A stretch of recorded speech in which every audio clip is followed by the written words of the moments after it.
Esse é um 0 a 100 em 7,4 segundos do Audi A3 Sportback.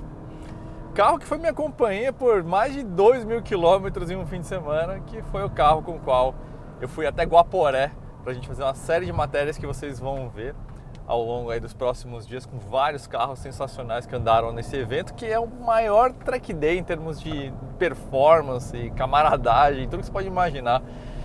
Carros épicos mesmo, tipo o Gol K20 com câmbio sequencial, Mustang Turbo, Corvette Z06 do Batistinha, aquele Escort super alargado, que é um mito aqui no automobilismo gaúcho. Vocês vão conhecer tudo em detalhes. Então, esse carro aqui eu acabei conhecendo ele então por muito tempo, por uma distância muito longa. Então, foi um teste bem interessante, serviu para conhecer muito bem o carro e todas as qualidades e algumas coisas que eu acho que ele poderia ser melhor também. A grande pergunta que ficou no ar para mim na hora que eu vi esse carro, assim, eu lembrei na hora, lógico, do Golf GTI, né, cara? Pô, 2019 faz quase 3 anos que a gente não tem o Golf GTI no nosso mercado, mas a gente sabe que tem o Jetta GLI, mas para muitos entusiastas, o fato de não ser hatch, de ser um sedã, já com a pegada mais mercado americano, meio que perdeu um pouquinho daquela mágica, assim, né? E aí tem esse carro aqui que obviamente parte de um valor muito superior, né? Aqui nessa versão topo de linha Performance Black começa a conversa em 290 mil, a Performance básica 270 mil. E vale lembrar que o Golf GTI, quando parou de ser vendido em 2019, ele começava em 143 mil reais, né? Mas também vale lembrar que quando o Jetta GLI chegou, ele era um pouco mais barato que o Golf GTI. E o Jetta GLI hoje está na casa de 217 mil. Então é bem seguro dizer que o Golf GTI estaria na casa hoje de uns 230, 240 mil reais se ele fosse vendido na atual geração, né? Na verdade na geração anterior, caso a 8 não tivesse chegado ainda no mercado, né? Enfim, estou divagando aqui, mas só para localizar essa que é a grande questão que eu vim pensando enquanto dirigia esse carro. Olha, até que ponto que ele consegue ser um substituto pro GTI para um entusiasta que, lógico, pode pagar essa cifra a mais. Então essa acho que talvez a principal pergunta que eu vou tentar responder nesse vídeo, além de, lógico, apresentar para vocês aqui algumas características do produto, né? Eu falei para vocês que essa aqui é a Performance Black, que custa 20 mil reais a mais do que a Performance, né? 270 para 290. Esses são também os valores para a versão sedã, tá? Que curiosamente também pesa os mesmos 1.485 quilos, né? Então é um carro um pouco mais pesado que o Golf GTI, mas eu vou entrar na parte dinâmica mais tarde, tá? A diferença principal da Performance Black, que é essa para Performance, são alguns equipamentos como teto solar panorâmico, Park Assist, que também inclui o seu sensor de estacionamento na dianteira. A gente também vai ter rodas diferenciadas, né, com acabamento diamantado, aro 18 nas duas versões, mas enfim, os espelhos pretos, frisos pretos, né, todo um tema aí mais black, por isso o nome, que aliás o tecido aqui interno também é preto, tá? Tem uma caixa de direção diferenciada aqui, né, um pouquinho mais dinâmica. E alguns acabamentos diferenciados, como por exemplo essa parte aqui desse alumínio texturizado, além de ter um sistema de som com 10 falantes aí de 180 watts, né? Certo, então você tem aí alguns equipamentos para essa diferença de 20 mil, mas é um carro de praticamente 300 mil, equipado com tudo que esse aqui tem, passa bem aí de 300 mil, vai custar aí em 340 mais ou menos, né? Então não é um carro barato, certo? Mas vamos lá. Começando a explicar então o que a gente tem aqui nesse carro. O motor, ele compartilha muitas características em comum com o do Golf GTI, tá? Então ele é o EA888 de terceira geração, né? O turbo, inclusive, pelo que eu pude apurar, é o mesmo, né? O IHI IS20. Mas a gente tem uma diferença de calibragem aqui e também a gente tem a introdução do sistema híbrido leve, tá? Então, essa diferença de calibragem resultou o quê? Num carro menos potente, menos torcudo, mas com um rendimento melhor de consumo, porque o A3 aqui, embora com esse visual S-Line e tudo mais, ele tem uma proposta mais urbana, não, menos esportiva que o GTI, né? Então aqui a gente está falando agora de 204 cavalos. Nessa renovação para o Procon VL7, o carro ganhou aí 14 cavalos, então, e perdeu um golinho de torque em troca, tá? Então de 32,6 passou para 30,6 kgfm de torque. Então a gente está falando de uns 26 cavalos a menos, né, do que o Golf GTI, que também tem lá seus 35,7, se não me engano, kgfm de torque, tá? Então, mas vamos lá, né, gente? É o mesmo motor, o turbo aparentemente é igual, então é uma questão de calibragem, qualquer tuner tira essa diferença de letra, então não acho que isso entra nos fatores de vantagem/desvantagem, tá? Como eu falei aqui, a gente tem um sistema híbrido leve, então o que acontece? A gente tem um motor de arranque barra gerador barra alternador, né, operado ali por sistema de correia. Aqui embaixo do banco do passageiro a gente tem uma bateria de 48 volts. E aí como é que funciona? Em situações mais ou menos como essa aqui, que eu estou só com o pé fora do acelerador, ele pode fazer duas coisas. Ele ajuda na desaceleração e aí com isso ele vai aumentar a carga desse gerador, né, então vai virar um inversor vai operar com um inversor de corrente para alimentar essa bateria. E nesse ponto ele pode inclusive alimentar o sistema 12 volts do sistema elétrico do carro, né? Então com isso o alternador fica mais leve também, né? Isso só em situações de desaceleração, né? E em momentos de frenagem leve, como eu falei, ele pode atuar inicialmente ali, né? Então ele vai ajudar a recarregar esse sistema de 48 volts.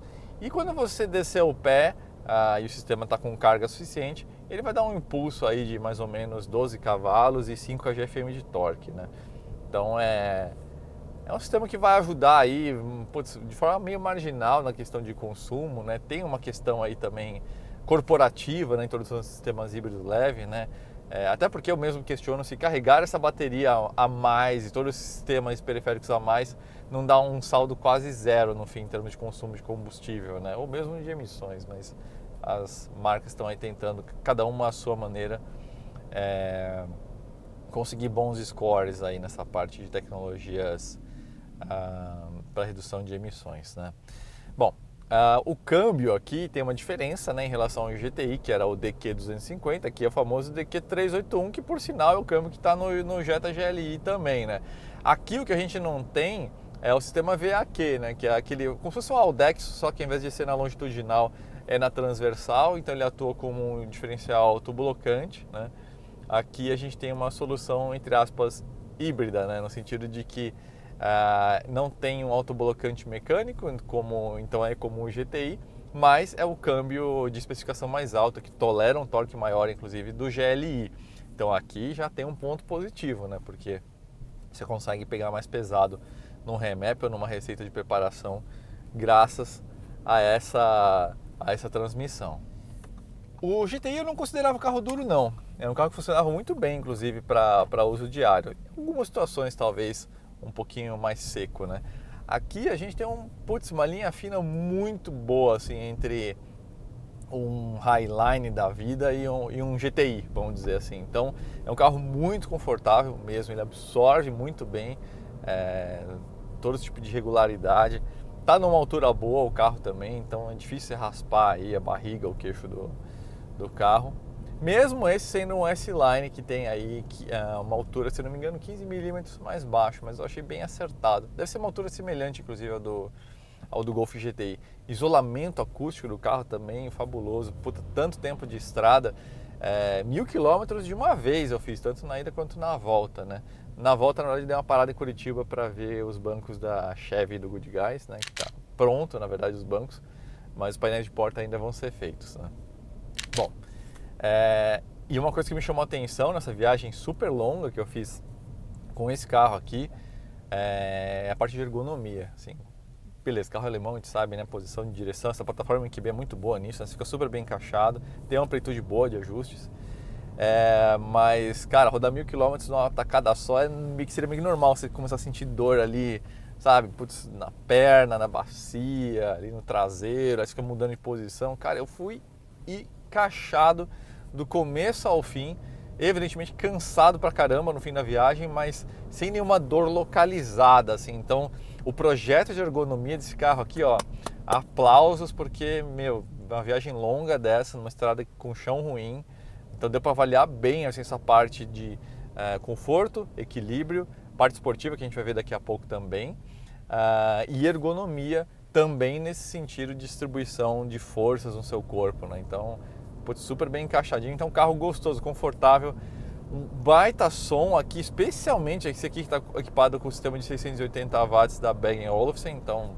aqui é covardia, o sistema de som também fenomenal, cara, isso é muito bom. Então fiquei com uma impressão extremamente positiva desse carro aqui nessa função de daily / estradeiro, assim, muito, mas muito bom mesmo. Então, e o GTI já era um carro muito bom nisso, né? Esse aqui consegue ser melhor, tem um pouquinho mais de porta-malas também, né? Aqui a gente tem 380 litros, então achei bem interessante, o carro muito bem resolvido nessa parte aí de conforto e tratamento em bem-estar a bordo, né?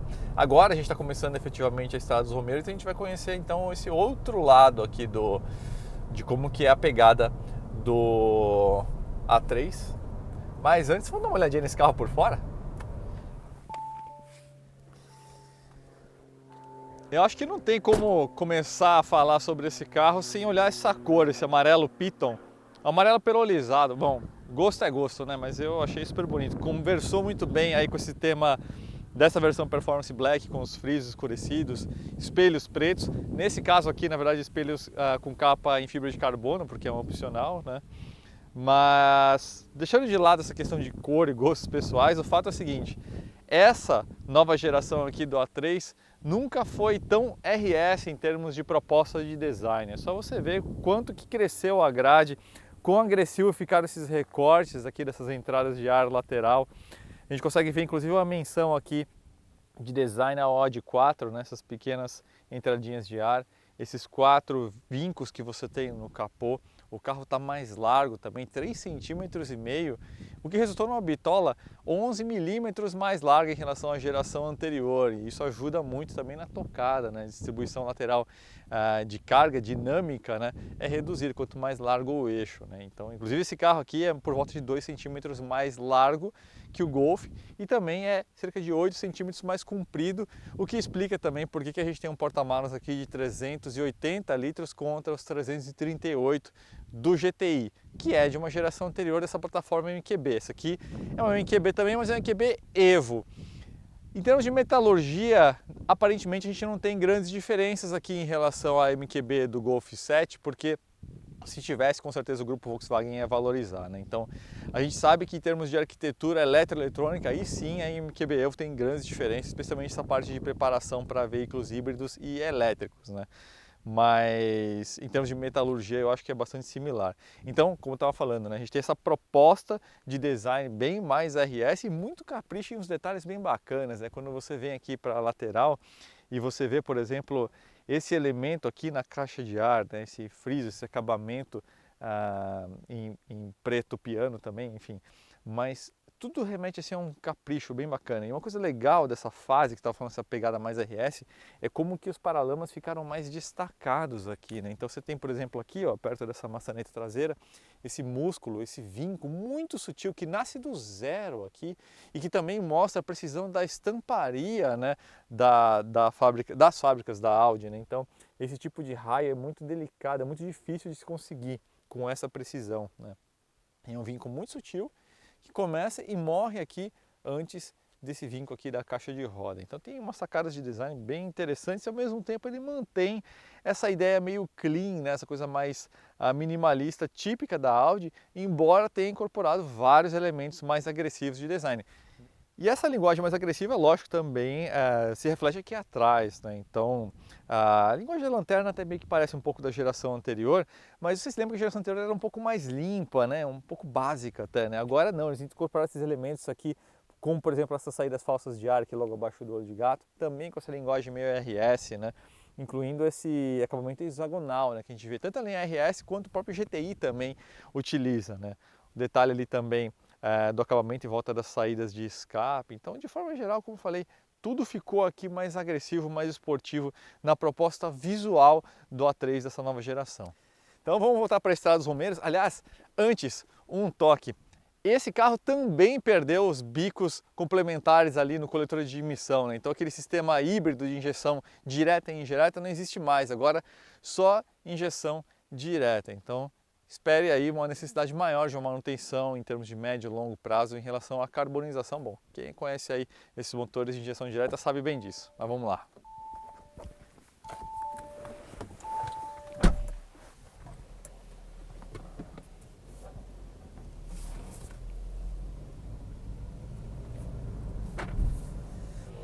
Bom, então vamos lá, mais um launch control. Eu tô com o controle de tração e estabilidade desligado, tá? Por isso que deu aquela cantada de pneu toda no começo. Ele mantém a 13.500. Ó, eu modulei no pé agora, foi melhor essa largada. Não, uma razão de aceleração muito boa mesmo. Os freios, aliás, são similares ao do GTI, né? Acho que são 312mm, se eu não me engano, 272 atrás. Então você está bem servido aqui de freios, né? E essa plataforma é fenomenal, né, cara? Não tenho o que dizer. O quanto de velocidade que você consegue carregar para dentro das curvas é algo acachapante. Tá vendo o caminhão aqui? Eu vou diminuir um pouquinho. Mas é algo assim, impressiona toda vez, especialmente essa linhagem A3/Golf, que tem uma bitola mais larga, e aqui a gente tem uma bitola ainda mais larga que na geração anterior, né? Então, como é que esse carro consegue contornar tudo isso? Ele tem um conforto de rodagem, mas ao mesmo tempo ele consegue controlar a rolagem de carroceria tão bem. Essa equação é muito difícil de se acertar, e aqui, putz, que pariu, cara. A gente tem um carro acertadíssimo, gostoso de você carregar a velocidade para dentro. Olha isso, gente. É muito, mas muito acertado mesmo, assim, é uma dianteira precisa, sabe? Sem brincar com calibragem, sem brincar com geometria, né? Deixar o carro, vamos dizer assim, mais zerado de divergência, de convergência atrás, desculpa. Então, o carro, seu estado in natura, com calibragem de fábrica, já carrega um monte de velocidade para dentro. Praticamente não exige, vamos dizer assim, que você faça um inserimento mais agressivo para compensar uma saída de dianteira. Mas é lógico, é um carro que sai de frente, mas o que eu estou querendo dizer é que ele é mais neutro, então ele usa bem os 4 pneus.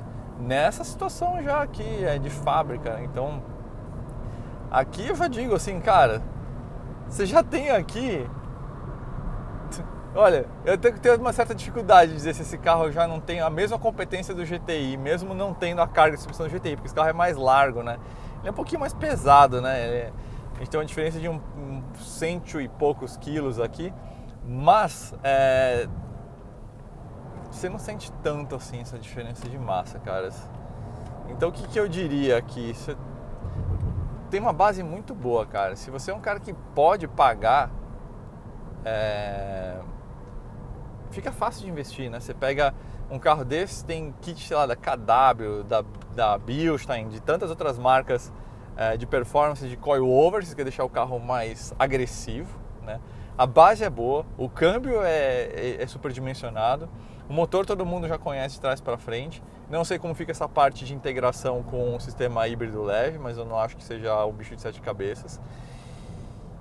E aqui dentro a gente tem esse universo aqui que é muito legal de qualidade percebida, que é lógico que está em outra categoria em relação ao Golf GTI, né, gente? Então, os materiais aqui, né, você consegue ver até essa flexibilidade aqui, ó, desse elemento de painel. Então tudo é muito assim, bem emborrachadinho, sabe? Essa maçaneta flutuante, painel de porta, todo esse cuidado que tem no design, nas formas, né? Então, por exemplo, esse console tem essa forma meio de hexágono que você vai ver espalhado em vários elementos aqui perdidos no painel. Essa parte de estabelecer aqui também com esse acabamento, sabe?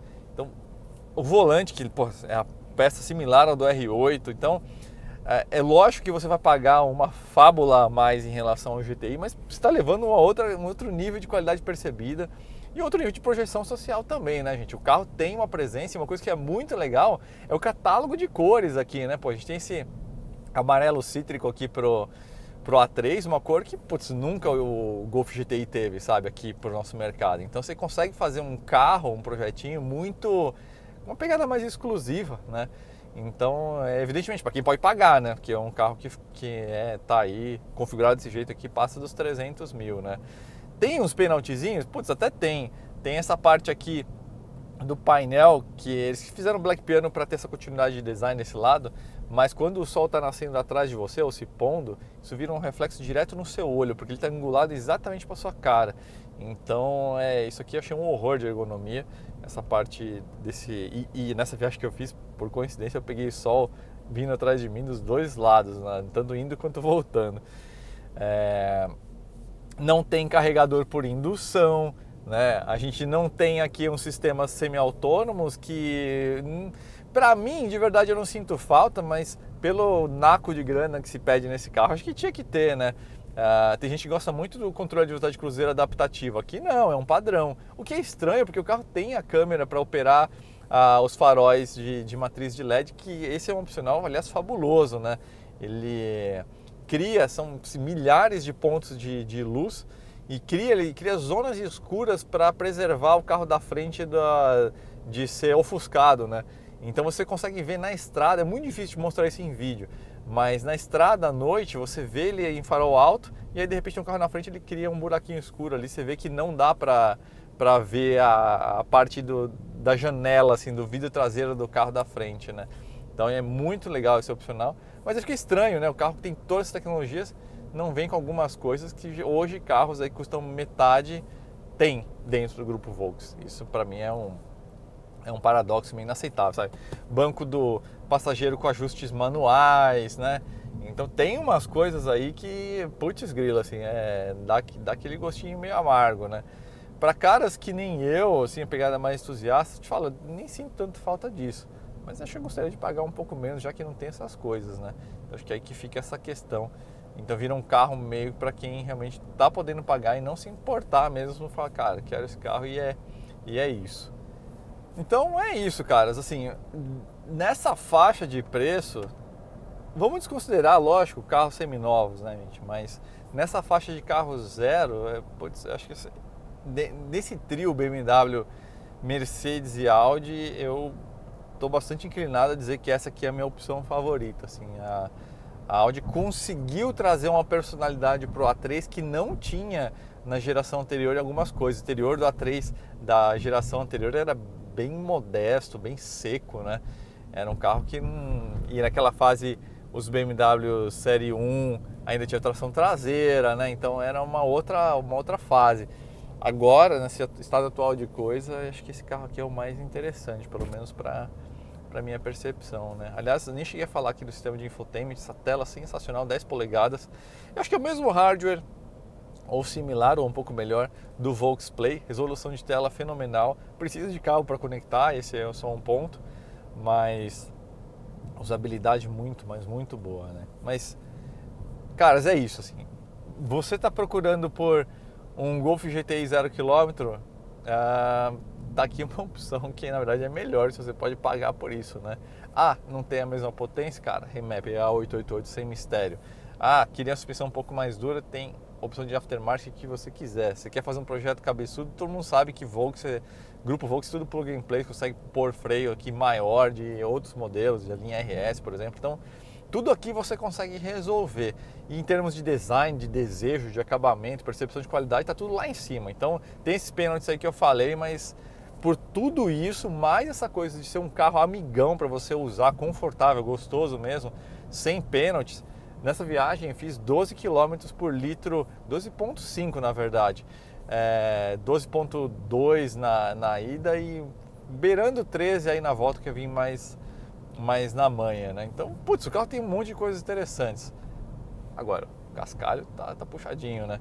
Você pode pagar, aí é uma opção interessante, certo, caras? Então é isso, essa avaliação. Se você for curioso, a gente publicou aqui no Flatout justamente porque no canal do Autoline a gente já tinha feito a avaliação da versão sedã, né? Então seria uma coisa meio redundante o hatch, então já que a gente estava com esse carro aqui para fazer esse deslocamento para Guaporé, por que não fazer então essa matéria com ele aqui no Flatout, né, cara? Então, mas se você está procurando por avaliações de lançamentos, vai lembrar, se você não sabe ainda, lá no Autoline que a gente tem publicado as avaliações, exceto de carros esportivos, como foi o caso do GT3. Mas é isso aí, cara. Então fiquem ligados aí no Flatout por vários motivos. Todas essas matérias desses carros que eu comentei lá do Track Day, do Distrito Racing em Guaporé, vão vir aí todos na sequência. A gente tem agora essa fase final da Chevy do Good Guys, que a gente vai sortear, né? Todo legalizado o processo CCAP. Se você não sabe o que eu estou falando, é só assistir aí o vídeo que vai entrar na sequência. Beleza, pessoal? Então é isso aí. Valeu, um abraço e até a próxima.